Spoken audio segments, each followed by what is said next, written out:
Who do you think you are? No, really, who do you think you are? So many people feel like they are beyond repair. So many people feel so broken because of how they identify themselves, because of their identity, or I should say, lack thereof.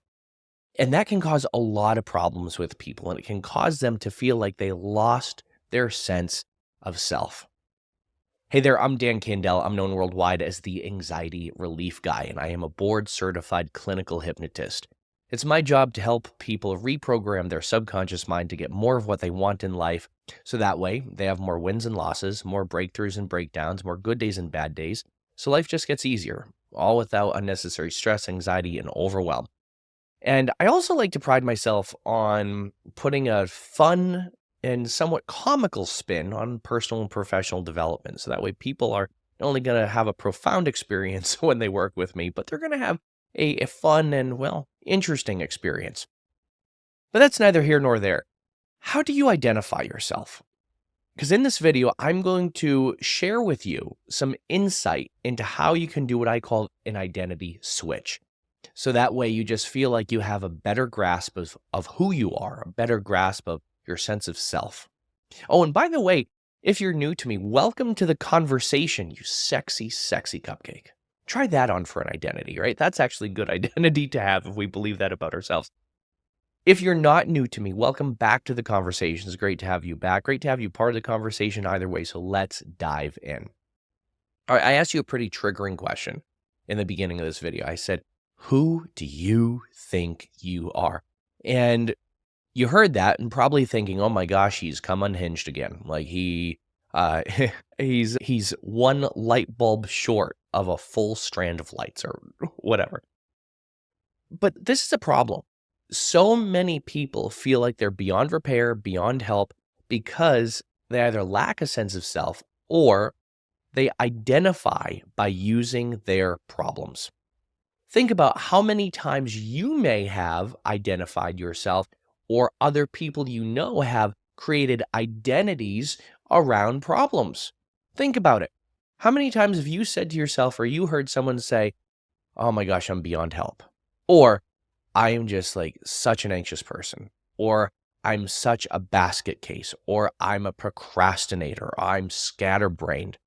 And you identify yourself with the problems you feel you have. And then guess what happens? That becomes what we think about ourselves, and that becomes our identity.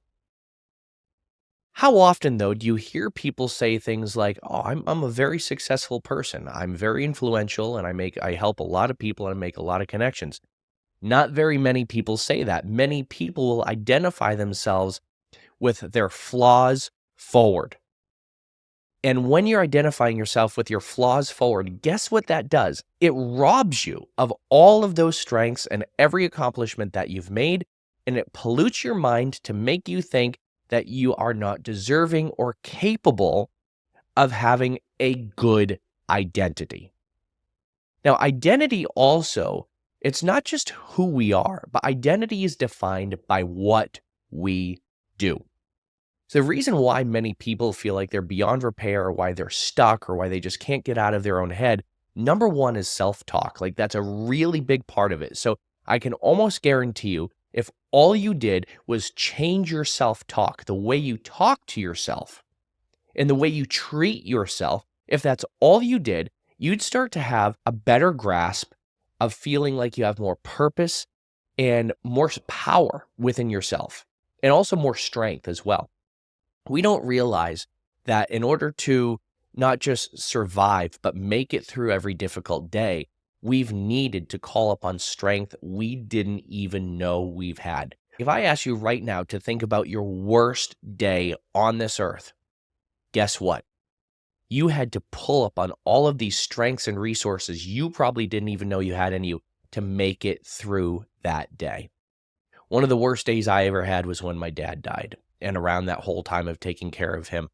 And at the time, I started taking on the identity of a caretaker.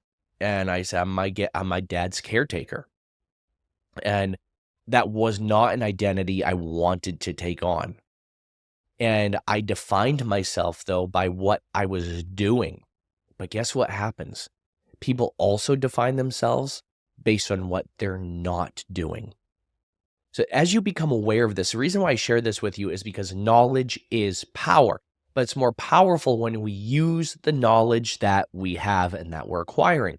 So number one, if all you did was just change your self-talk just a little bit, that would start to help. If you used more empowering language instead of destructive language to describe yourself, number one, that would help you tremendously start to create a better sense of self, which means when you have a good sense of self, you don't question your decisions.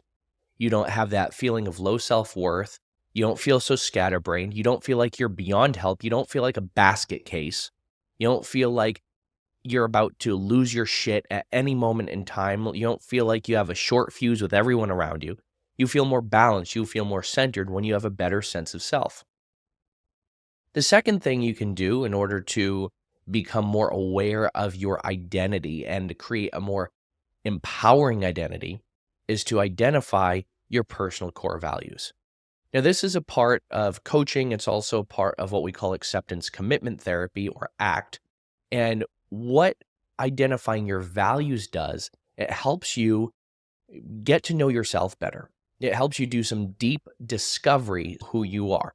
Now, identifying, aligning, and fulfilling your 5 core values, it's difficult to do on your own. This is something that you do need assistance with, or I shouldn't say need.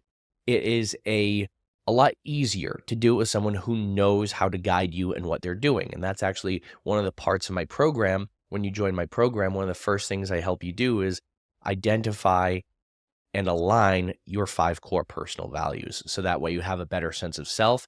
You can see and understand yourself so much better, and why certain things are working in your life and why they're not working. So like I said, number one, reframe that self-talk. Use more empowering self-talk. Start to identify yourself with what you are doing, and make sure you take at least some actions each day that are empowering to you, not just disempowering. Stop using that language like, I am such a basket case, or I'm such an anxious person, or I'm a procrastinator. Stop owning that shit, because the more you own that, the more of that you become, and then it becomes very difficult to get out of that headspace that you yourself created, or that someone else created for you by telling you or disparaging you. And this is why sometimes when people are in destructive relationships, or when people grew up in a toxic family with abusive household members, what happens is we tend to lose our sense of self, and we become really confined in this little shell of who we are. And we feel like we don't know who we are anymore because we're so belittled. We're constantly criticized. And when we're constantly criticized, put down, or belittled, that's what we tend to believe about ourselves, and we create that as an identity. That's why a lot of also what I do is a lot of healing the inner child, healing the past, forgiveness work, all these different interventions to help you become a better version of who you are, so you can unleash and embrace your inner winner. So like I said, I'm going to recap again. Number one, change your self-talk. Number two, identify your core values. And that's something that most people need a little bit of help with. And then number three is what we want to do is start to define ourselves a little bit differently. When we have that inner discovery, when we have that sense of who we are and we know what our core values are, and we start talking to ourselves in a better way, that's when we start to identify ourselves a little differently. And yes, it's okay if our identity switches from time to time, because our identity, as I said, is a big part of it is based on what we do. But what many of us do is we get so consumed with what we don't do, and what we're not doing or what we're not believing in ourselves becomes our identity, because we make that our identity. But you actually have a choice as to how you identify yourself. And that's one thing that most people aren't aware of. You have a choice. And I will say, part of my identity is I am a helper, I am a hypnotist, I'm an action taker. Part of my identity is I'm ambitious, I'm confident, I'm a doer, I'm a money maker, I'm a creator, I'm an influencer. And not one of those things that I said was negative, was it? No, because I do this work with people. And one of the things I teach you how to do is adopt the same mindset. Now, if what you heard me say you perceived as arrogant or cocky, we need to reframe that, because what you believe then is that people who talk good about themselves or have really strong affirming self beliefs are cocky, arrogant people. And they're not. Those are people who are more confident. Those are people who are generally, typically more successful. Those are people who are typically more action oriented and more functional. So that's why, like I said, you really want to do some of this work on your identity and how you identify yourself. And if you catch yourself using some of that disparaging language and identifying yourself based on your lack or what you're not, pump the brakes, cupcakes, because that's where we want to pause. We want to stop that pattern in its tracks, and we want to replace it with something more positive. When you discover your values, when you start changing your self-talk, and when you start overriding those old patterns using subconscious reprogramming, that's the other thing that we want to do. We want to reprogram the subconscious mind. We want to reprogram the nervous system. You're going to notice yourself not just feeling better, but you're also going to notice yourself doing better. Now, if I don't know if this is coming over the microphone, but if you've been hearing in the voice like this, or in the video, this loud, screeching squeak sound, it's because I have two dogs right now. I have my dog, who's a big old goofy golden retriever, and I also have a foster dog. I foster dogs to give them a second chance at life. And I right now have this cute little 4.5-month-old pit bull who is absolute menace. He's the sweetest thing. He loves car rides. In fact, he finds when the neighbors open their car doors, and he literally runs out our front door if he hears a door opening, and he jumps into the neighbors' cars. It's so embarrassing. But I foster dogs. My point is, if you've been hearing a lot of squeaking, it's because he just found a new squeaky toy, and he is going to town with it. I tried to shut the door so that way so I don't know if the sound's coming over here or not, but what does that have to do with identity? I don't know. Like I said, you'll never know what you're going to get with me. When you start doing some of the deep inner work that so many people avoid, and the reason why so many people avoid it is because, number one, it can be uncomfortable to do some of that deep inner work. Number two, it's going to change some things, and a lot of people are afraid of changing things, even if they change for the better. And number three, there's some work required. Like, it's going to require you to get uncomfortable, to do some work. It's not just something where you sit there and you watch a video and you go, oh, that makes sense. No, it actually requires you to do the work.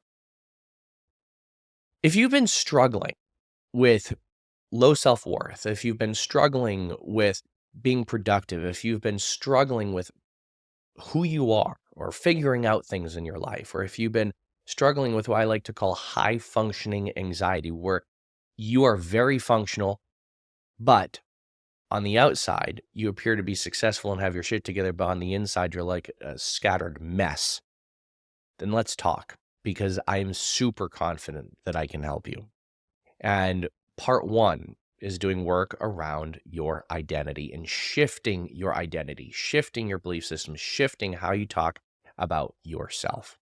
So with that said, my friends, if all you did was just say, okay, you know what, I got out of this video that I'm going to shift the way I talk to myself, great. If all you got from this video was our identity is based on a big part of what we do, and many of us form our identity based on what we don't have, or that sense of lack, or the problems that we have, then that's good that you now recognize that, because that means you're going to be able to stop that pattern when it comes up. So you start to rewire those mechanisms, those toxic patterns. You begin to rewire them into productive patterns instead of toxic patterns.